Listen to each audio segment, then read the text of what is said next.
Psalms 21, Psalms 121.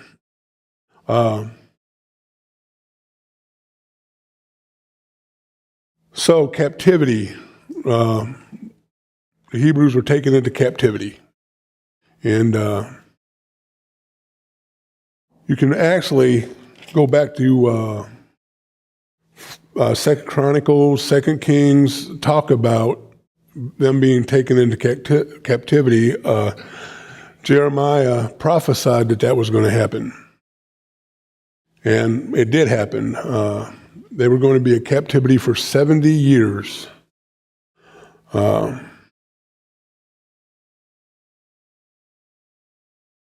Being 70 years somewhere where you don't know the land, don't know the landscape, the people, I can't imagine being moved like that.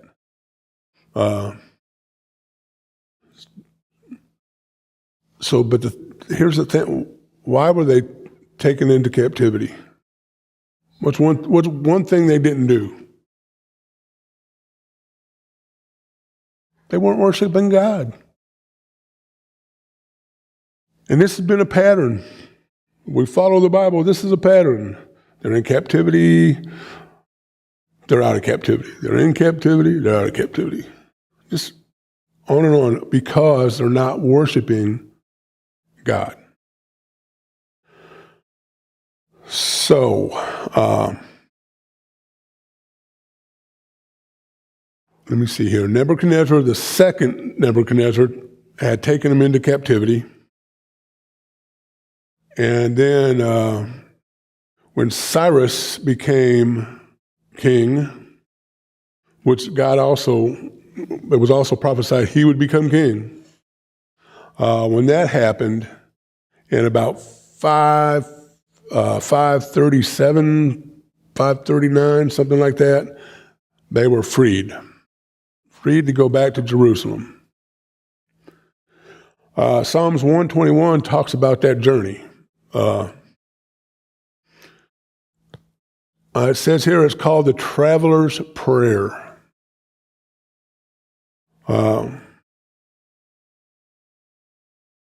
Roger talked last week about a lot of the Psalms are put to music.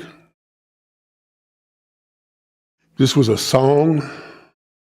I don't know if this is a song they sang as they were walking or what, but this was a traveler's prayer psalm, traveler's prayer. From where they were to going towards Jerusalem, it wasn't a nice path. It wasn't a nice road. It says, I'm going to read out of 121, starting with verse 1. I lift up my eyes to the mountains. Where does my help come from? My help comes from the Lord, the maker of the heavens and the earth. He will not let your foot slip. He who watches over you will not slumber. So, he's talking about the path they're on. God's going to take care of them. God's don't go to sleep, so we have to go to sleep. We don't have to go to sleep when God sleeps, so we don't. Something stupid happens all the time, day or night. And that's why they're marching back from captivity. A lot of times if you're looking, people won't do stuff if you're looking at them or if you're watching them.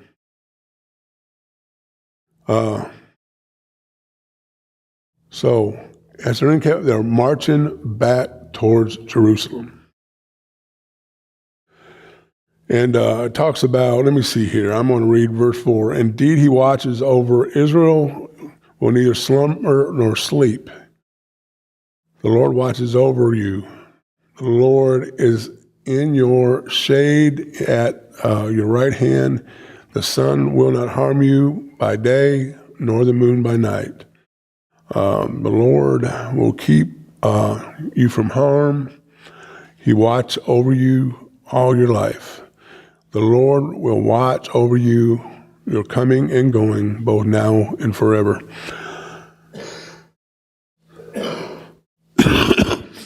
This isn't a very long chapter.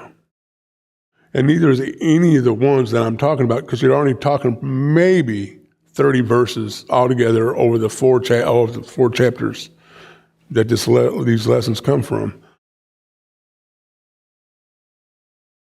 So the roads were really bad. He's going to keep them from stumbling, falling. He's going to be with them day and night. He's going to watch them when they're sleeping to keep them from harm. I don't understand myself because I'm still at awe that God will watch over me because I'm a sinner. I don't deserve it. And these people just came back from captivity, and yet God's going to watch over them. Wow. Kind of put you to mind of Israelites in the wilderness, the pillar of cloud and by night, by day. God was with them in the wilderness. I'm sure he was with them in the captivity, and now he's letting them return from captivity, assuring them again. And that's what makes that part of the children of Israel, God was there in a cloud and you could see him. You could see it. He told you where he was going to be. And yet, they screwed up multiple times.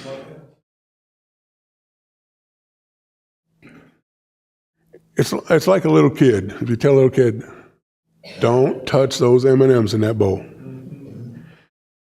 Now, if I'm watching you, now I can tell that because you got our two little grandkids were just at the house just at Christmas time. They will listen to you when they know you're watching you. When Grandmary's not watching, something else may go on.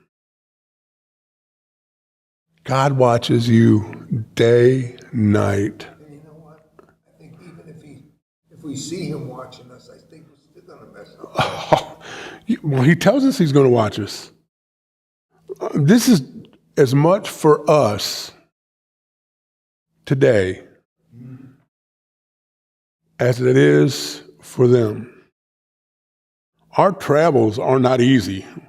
We got easy roads to travel on, but it's the thieves and the stumbling blocks and the things that we may not even see.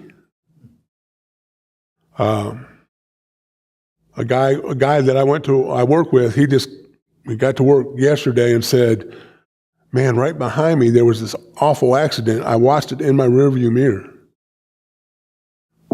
And I had studied for this lesson, I was just thinking, I said, man, oh man.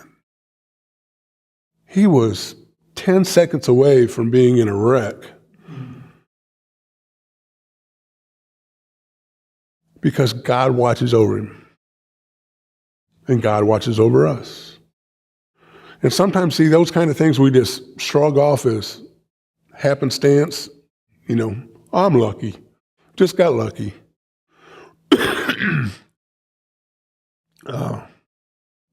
I don't believe that. Sometimes we don't take into account that God is watching us. And that he is there at those kinds of moments. We don't have to watch our grandkids every second. Our eyes don't have to be on them just every minute. Because somewhere along the lines, one of them's 3, one of them's 8, the other one is in a carrier seat, so he's pretty easy to take care of because he can't go nowhere. Yet. But the 3 and the 8-year-old, they can get in major things really quick.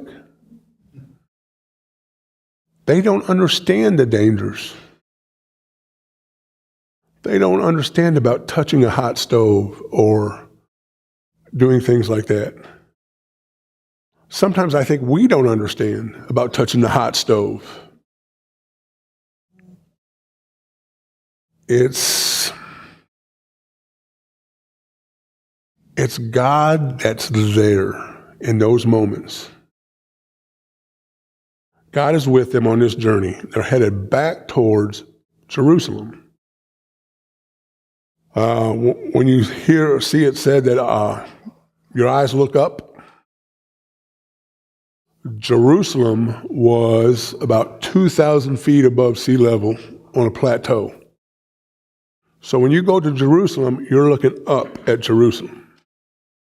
If you've ever been out west, you travel out west, and like I went to Denver, Colorado, you go from straight flat land, and then all of a sudden there's this, holy moly, where did that come from? Jerusalem is at the top of a hill.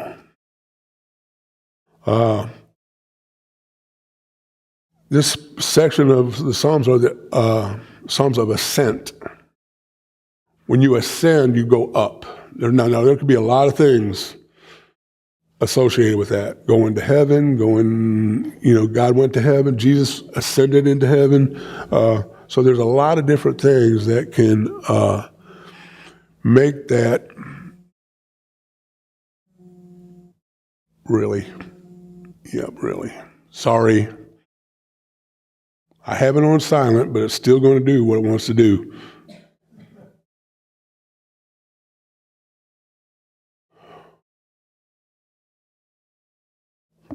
Walgreens trying to call me.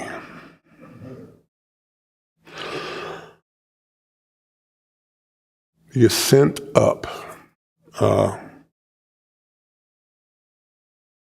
God is going to be with them the whole trip. From the time they left to the time they get to Jerusalem. When they get to Jerusalem, now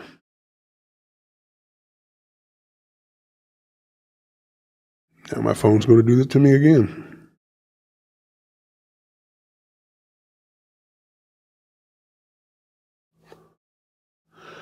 I'm going to start reading on 122, verse 1. I rejoice with those who said to me, let's go.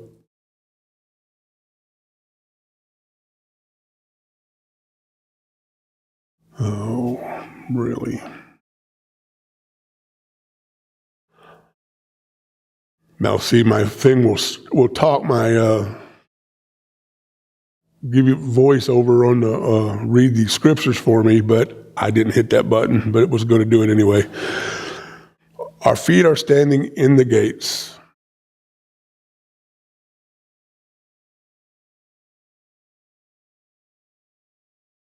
When Nebuchadnezzar went into Jerusalem, he wiped Jerusalem out, tore the temple down. Now, with this going back, being able to go back, part of it was they were going to be able to rebuild the temple. We've all read about the temple.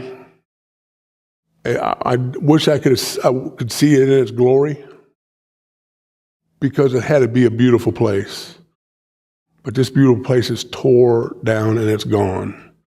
And they're going back and they're going to rebuild this temple. Well, when they get there, I rejoice at those who said to me, let's go to the house of the Lord. Let us go to the house of the Lord. There's not a temple there.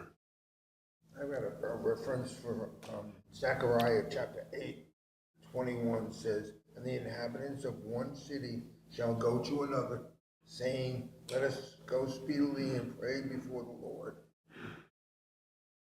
So like Guy just said, They're going there, they're at the gate, and now they're going to worship. The people that are coming back want to go worship.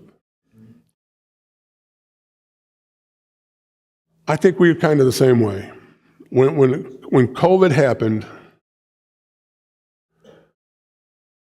it was, I don't know, it was a while before everybody got to start being back together. Some of us were together pretty quick, but there's only like 20 of us, maybe 30.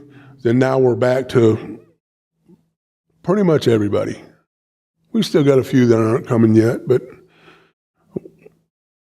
we'll have God talk to them and get them come back with us.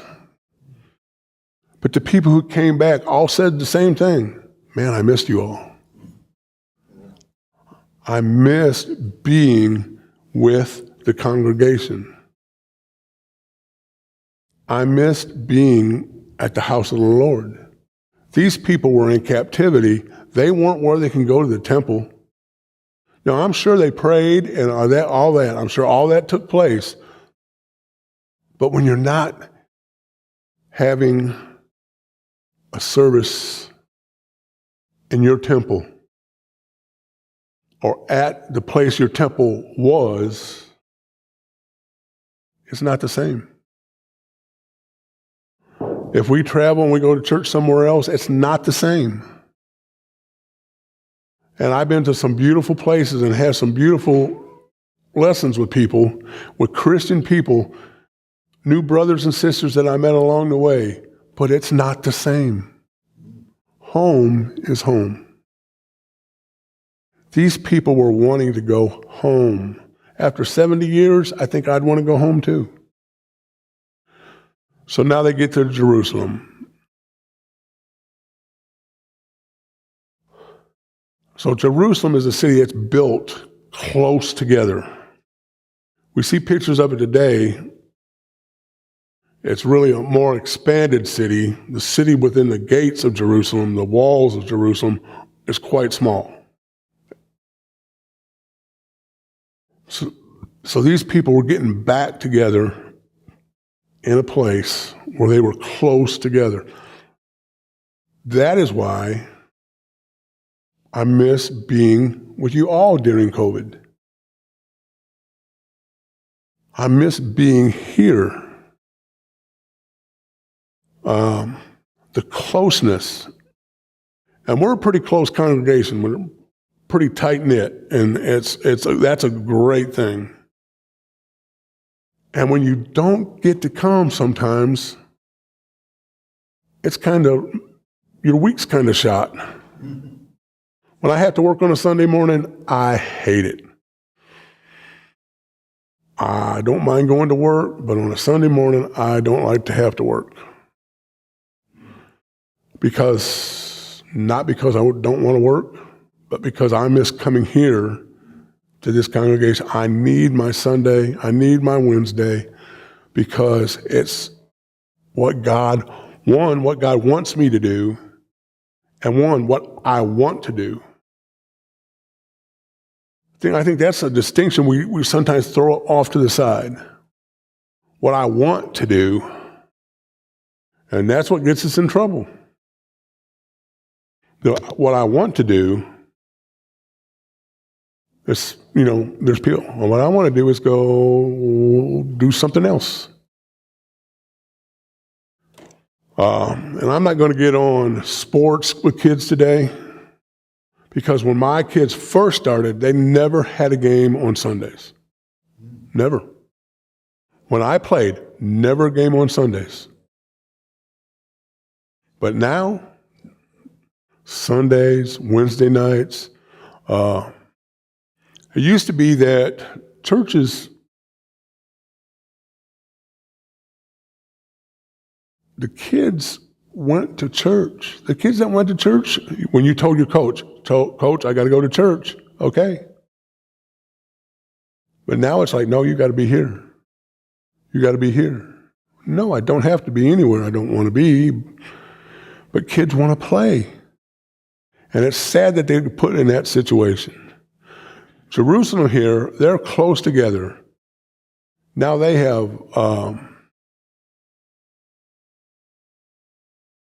they're going to pray for Jerusalem.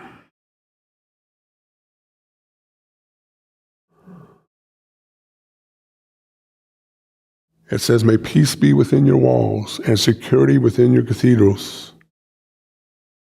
For the sake of my family and friends, I will say, peace be with you.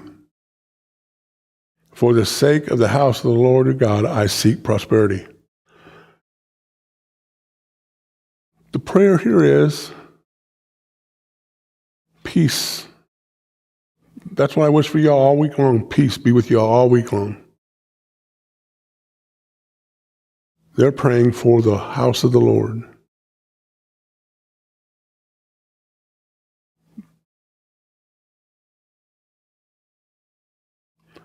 They're rejoicing in worship. Enjoy worshiping together. And this psalm just talks about you're at the gates, and they're getting together. Now, they had been together for 70 years, but not at Jerusalem, not at home. When I was at college, going home was a big deal. Big deal. And now, I don't get up to Michigan very often. That's where I grew up, but my parents are both gone, so I do have a couple relatives up there, but I don't get there very often. But I don't miss it. If I go there, I miss here, because this is now my home.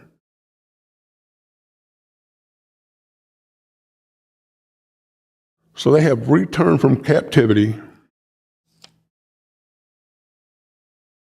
They're to Jerusalem,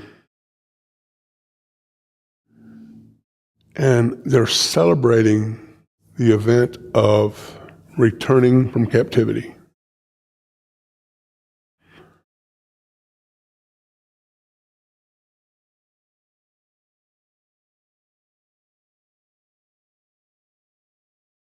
So as they return, they're celebrating returning. They're talking about God has finally answered our prayers.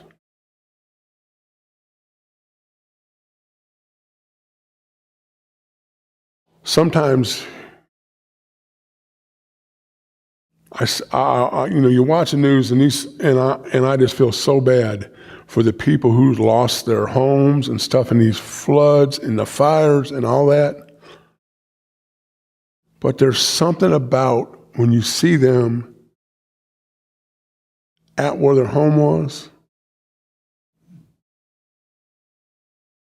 My home may be gone. I can rebuild. I want to rebuild. This is the kind of feeling you get here. We are glad to be back to Jerusalem.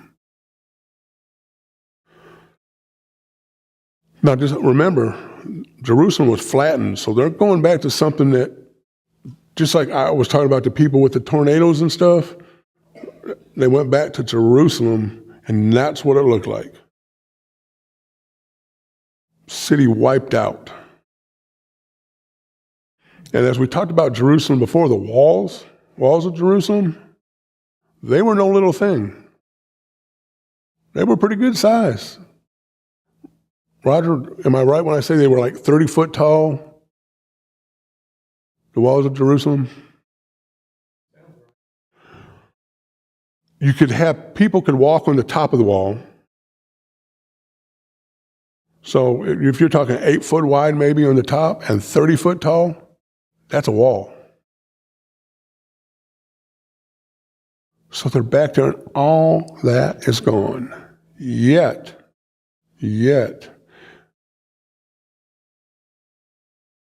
this is what they say. Then it was said among the nations, the Lord has done great things for them. The Lord has done great things for us. We are filled with joy. Restore our fortunes, Lord, like streams from Nebo. I don't know how to say that, sorry. And those that sow with tears will also reap joy. So,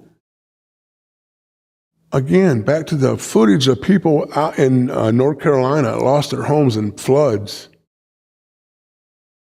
There were tears of sadness, but there were tears of joy because they were alive. They had some place to go back to. Okay, we can rebuild. We can do this and this and this. And they're still rebuilding today. God is with them throughout this whole process. And that's how they're recognizing this in this moment. How they're recognizing that God is with them. How God is present. He's there when they're weeping. He's there when they're joyful. He's there at every moment. Those who go without weeping, carrying seeds. Okay, let me start over. Those who go without weeping, carrying seeds to sow, will return with songs of joy, carrying sheaves with them. They're going to come back, and their tears, they're going to plant food. They're going to do that. And then it says right here, they're going to come back with sheaves. They're going to have food that they've grown, and they're carrying this food into the city. Sometimes I really don't understand how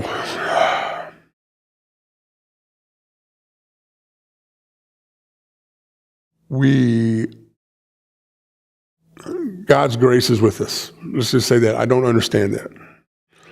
They kind of say that in here because they remember, in the past, Lord, you've done this for us. In the past, you've done this for us. And I'm just thinking in my head, God could say, well, in the past, y'all forgot me. But that's not the kind of God we serve. That is not the kind of God we serve. Now, that might be what I would say. But I'm human. I got human traits.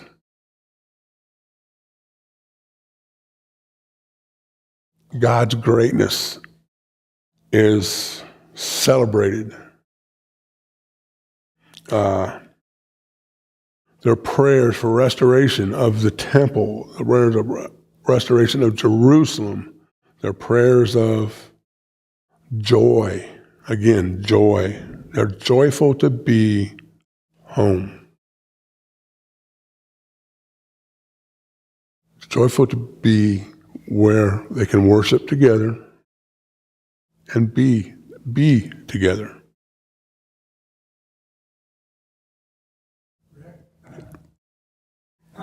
This story reminds me of a personal situation where my mom and dad lost both their homes by fire. And yet the community came together, it bonded them together, people helped out, and they rebuilt. And because of the faith in God. It's a great story of what reminds me of what happened in our life. I'm glad you said that because these people have come back to, I don't know how many were in captivity. Greg, you know how many were in captivity? I don't know how many, but not all of them returned. They returned in waves, didn't they? Yeah, in waves. Waves are recorded, and there were still some. Babylon. Into society, yes. So the people that came back are together, and we see it all the time. You see where the neighbors and everybody's putting these houses back together, our neighbor helping neighbor. This is what's happening in Jerusalem. They go back to Jerusalem. Temple's gone. Jerusalem's basically gone, flattened. They're going to rebuild it together. We're here to do this together with God's help. And that's what amazes me again. They're recognizing that. God's going to help us do this. And in my head, I'm going, if you recognize God was going to do that, you all wouldn't have been in captivity. Which, I don't know. That's just me. It's one of those things that I got the book sitting in front of me so I can read it. And we don't understand it. We just don't. Yet we live it every day. Every day. Do you ever go a day without thinking about God? Probably so.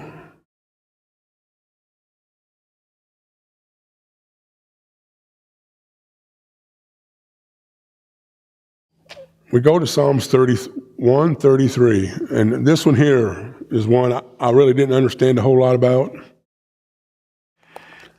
It's only 3 verses, I think. Yes, 3 verses. And I'm going to read it. Maybe somebody can help me out here. How good and pleasant is it? How good and pleasant it is when God's people live together in unity. It's like a precious oil poured on the head, running down on the beard, running down on Aaron's beard, down on the collar of his robe. It's as if the dew of Hermon were falling on Mount Zion, for the Lord bestows his blessings, even life forevermore. This is how joyful it is. Now, the oil and the beer, all that stuff, a lot of metaphors there, I would guess.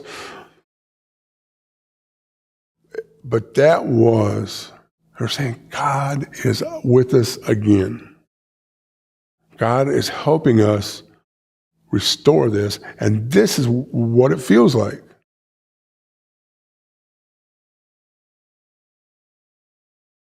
Them 3 verses were kind of, I looked at them, and I don't know what getting oil poured on your head, running down my beard, or anything like that feels like. I know what water in the shower running down my face feels like. But they're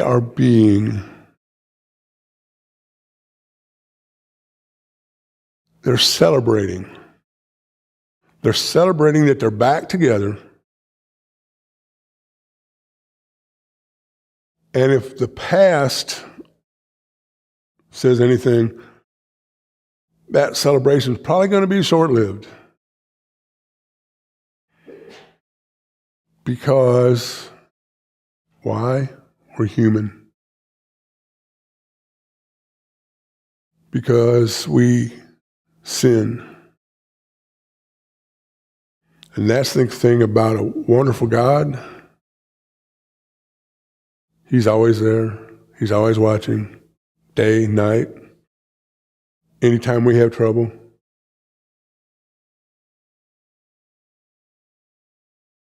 I think when he sent his son to earth, he sent his son to earth basically so people could see. God said, I'll be with, like with the children of Israel, I'm there in the mist, I'm there in the night, I'm a light in the sky. So you could see all that, but you couldn't touch God. Jesus was his son who became human to interact with the people there. A place where you didn't have to tie a rope around your waist to go into the Holy of Holies, and you can only do that if you were a priest. Now we have Jesus that you can walk and see him talk. These people are rejoicing because God has done these things for them. And he loves them, and he's told them he loves them. That is all I have. Thank you all for your patience.